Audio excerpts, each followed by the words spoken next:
এই মাটিতে আমরা এসেছিলাম বেশি দিন আগে না, একটা বছর আগে এখানে সালাতুল জানাজায় আমরা হাজির হয়েছিলাম।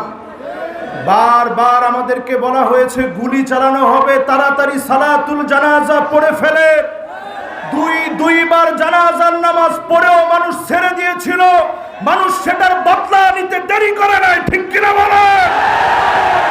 রাজপথে ছাত্র জনতা নেমে এসেছে।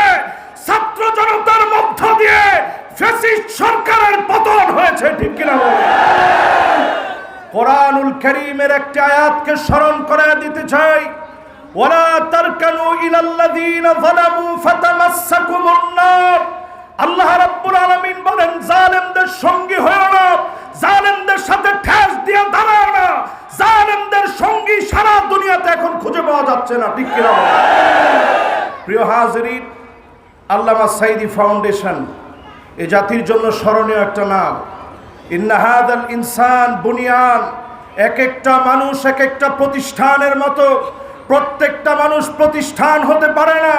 আল্লামা সাঈদী এমন একটা প্রতিষ্ঠান। ফানজুরু আম্মান তাখুযুনা দীনাকুম। চুলের গোড়া থেকে শুরু করে পায়ের তালু পর্যন্ত মিলালে আল্লাহর নবীর সুন্নতের পরিপূর্ণ অনুসারী হিসাবে তাকে মনে হয়, ঠিক কিনা বলে? আজকে সেই ফাউন্ডেশনে আমরা উপস্থিত হতে পেরেছি বুক ভরা ভালোবাসা নিয়ে। এমন একজন মানুষকে নিয়ে আমরা কথা বলতে দাঁড়িয়েছি যার সুযোগ্য দুজন সন্তান এখানে উপস্থিত আছেন।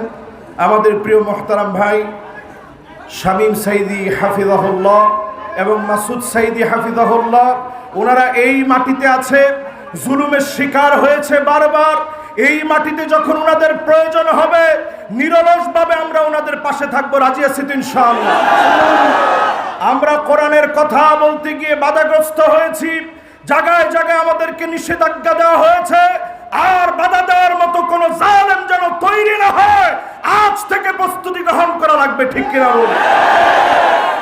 আমি একটা ছোট্ট উদাহরণ আপনাদের জন্য দিতে চাই। এখনো কেউ টুপিটা বানিয়ে আর কোনো ঝগড়া করব না। কার টুপি লাল, কার টুপি পাঁচকলি, কার টুপি লম্বা, কার টুপি খাটো, পাঞ্জাবি কার এক কলি, পাঞ্জাবি কার ফাড়া, কার পাঞ্জাবিটা বিশাল জুব্বা, এগুলা নিয়ে আমরা ইফতিরাক করব না। সামনের দিকে আমরা আলেমদের মধ্যে ঐক্যের বিশাল একটা প্রাচীর গড়ে তুলে আল্লাহর জমিনে আল্লাহর দ্বীনের পতাকা উড্ডীন করব ইনশাআল্লাহ।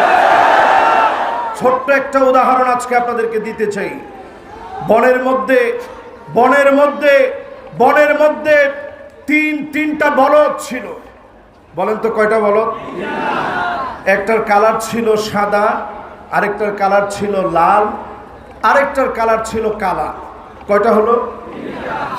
এই তিন বলদকে বাঘ একদিন এসে বোঝাচ্ছে, দুইজনরে আলাদা করে বোঝাচ্ছে যে তোমরা দুইজন সাদা আর কালা, এই দুইটার কালার কত সুন্দর। শুধুমাত্র সাদা আর কালারটা সুন্দর, লালটা একটু ডিস্টার্ব। এক কাজ করো, তোমরা দুইজন মিলে এই লালটারে মেরে খেয়ে ফেলো। লালটাকে যদি মেরে খেয়ে ফেলো তাহলে আর এই বনের ভিতরে অসুন্দর কেউ থাকবে না।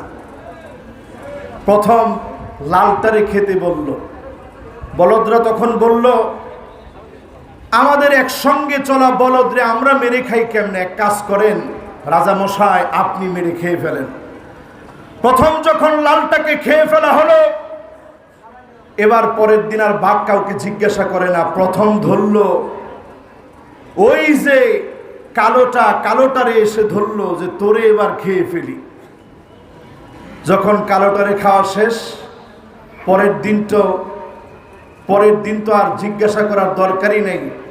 বলদ যখন শেষটাকে খেতে আসছে, সে বলতেছে, আমি একটা কথা পাহাড়ের উপর থেকে বলে নেমে আসি, তারপরে আমাকে মেরে খাও।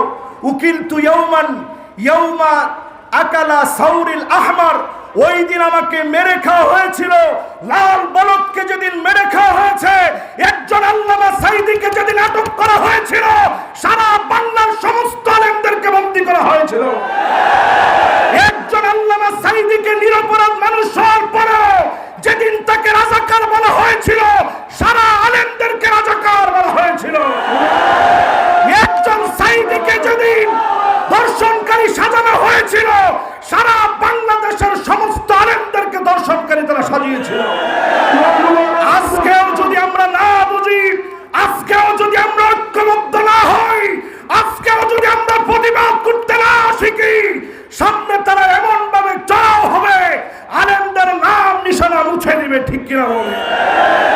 এজন্য এই স্বাধীনতা আমাদের অর্জিত স্বাধীনতা, এই স্বাধীনতা আমাদের রক্তে কেনা স্বাধীনতা, এই স্বাধীনতা ফ্যাসিস্টদের বিরুদ্ধে স্বাধীনতা, এই স্বাধীনতা আমাদের মহামূল্য দিয়ে কেনা স্বাধীনতা। এই স্বাধীনতাকে ধ্বংস হতে দেব না, দেব না, দেব না। আজকে যারা আমরা এখানে বসছি, আমরা দৃঢ় প্রত্যয়ী হই, আমরা আজকে থেকে জালেমদের সঙ্গী হব না। নতুন যারা আছে এরা আমাদের, এদের সমস্ত বিষয়ে আমরা পরামর্শ দিব, যেখানেই তাদের কোনো ভুল দেখব আমরা পরামর্শ দিব। আজকের এখান থেকে একটা দাবিও আমরা উঠাতে পারি, ওয়াজারাতুল আওকাফ ধর্ম মন্ত্রণালয়ের আন্ডারে আমাদের মসজিদগুলোর কমিটি হবে বড় বড় আলেমরা। বাজার কমিটিগুলোতে আপনি যখন দেখবেন ভালো ভালো ব্যবসায়ী, তারা কমিটির মধ্যে নির্বাচিত হবে, ঠিক কিনা বল?